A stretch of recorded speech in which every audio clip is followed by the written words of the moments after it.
Hi dear friends, இன்னைக்கு நம்ம எக்கை பத்தி தான் பார்க்க போறோம். எக்கை பத்தி ஏராளமா சொல்லியிருக்கிறேன். அதாவது எக் வாங்குறது எப்படி, ஸ்டோர் பண்ணது எப்படி, பாயில் பண்ணது எப்படி, ஷெல் ரிமூவ் பண்ணது எப்படி, ஏராளமான டிப்ஸ் இருக்கு. நீங்களும் பார்த்துருப்பீங்க. ஆனா இன்னைக்கு என்ன தானே நீங்க நினைக்கிறீங்க, கொஞ்சம் டிஃப்ரெண்ட் ஆனது. எக் யாருக்கு பிடிக்காது? எல்லாருக்கும் தான் பிடிக்கும். 95% ஆளுங்க கண்டிப்பா எக் எடுப்பாங்க. ஒரு 5% ஆளுங்க எடுக்காமையும் இருப்பாங்க. இப்போ இந்த எக்கை நம்ம குக் பண்ணதுக்கு அப்புறம் எவ்வளவு நேரத்துக்குள்ள சாப்பிடணுங்கிறது தான் இந்த வீடியோல நான் உங்களுக்கு சொல்ல போறேன். முட்டை பாயில் பண்ணி அதோட ஷெல்ல ரிமூவ் பண்ணிட்டோம்னா விதின் 2 ஹவர்ஸ்ல நம்ம இன்டேக் பண்ணிடணும். இந்த பாயில் பண்ண எக்கை ஃப்ரிட்ஜில் 7 days ஸ்டோர் பண்ணலாம். ஆனா எப்படி? இதோட ஷெல்ல ரிமூவ் பண்ணக்கூடாது.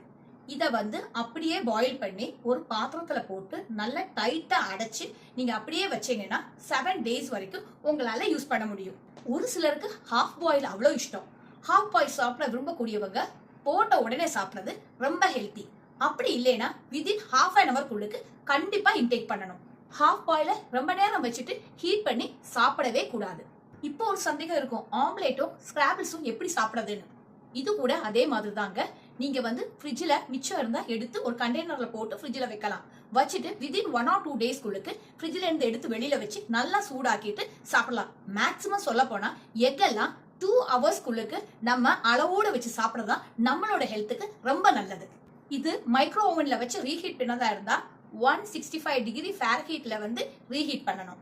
ஒரு சில நேரத்துல பீல்டு எக் மிஞ்சி போச்சுன்னா ஒரு பெரிய பாக்ஸ் எடுத்து அந்த பாக்ஸ் கீழே டவலோ அப்படி இல்லைன்னா டிஷ்யூ பேப்பரோ போட்டுட்டு எக் அதுல அடுக்கிட்டு அதுக்கு மேலேயும் டிஷ்யூ பேப்பர் இல்லைன்னா டவல் போட்டு நல்லா க்ளோஸ் பண்ணிட்டு நல்லா டைட்டா அடைச்சு ஃப்ரிட்ஜுக்குள்ளுக்கு ஒரு 5 days வரைக்கும் நம்ம ஸ்டோர் பண்ணி வைக்கலாம்.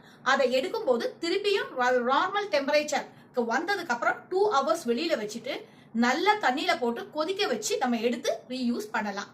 ஒரு சில நேரத்துல நம்ம ஸ்டோர் பண்ணக்கூடிய எக் கூட கெட்டு போயிட்டதுன்னு எப்படி தெரியுங்கிற சந்தேகம் உங்களுக்கு இருக்கும், அதுவும் பிகினர்ஸுக்கு. அந்த மாதிரி டைம்ல எக்ல இருந்து கொஞ்சம் ஸ்மெல் பேடா வரும், கலர் சேஞ்சஸ் இருக்கும். அது மட்டும் இல்ல அதோடைய டேஸ்ட் டிஃப்ரெண்டா இருக்கும். அதுல ஒரு புளிப்பு தன்மை கொடுத்துரும். இதெல்லாம் இருந்ததுன்னா கண்டிப்பா நீங்க இன்டேக் பண்ணவே கூடாது.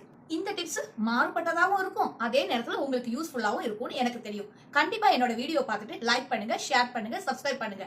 இது வரைக்கும் சப்ஸ்கிரைப் பண்ணாம பாக்குறீங்கன்னா ப்ளீஸ் சப்ஸ்கிரைப் பண்ணுங்க. மஸ்டா உங்களுடைய கமெண்ட்ஸை பின் பண்ணுங்க.